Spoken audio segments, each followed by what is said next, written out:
The Bank of America Merrill Lynch Art Conservation Project is a unique program that provides funding for the conservation of works of art around the world that have a cultural significance or are important to the history of art. The objective of the program is really to foster and promote the heritage and the culture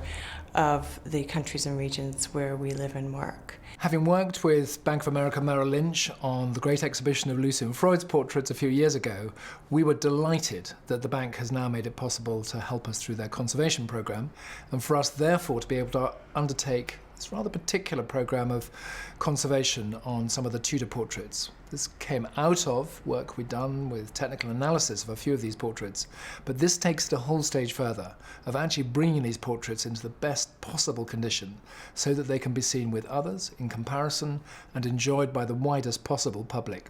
This was an exciting opportunity for Bank of America to understand why and how some of the portraits of some of our most well-known kings and queens were made. During that conservation, many interesting techniques and findings came about, helping us to deepen our understanding about why these portraits were made. In the case of the portraits of Elizabeth I, there are many variations on these portraits, and we have one in particular known as the Phoenix portrait of Elizabeth I,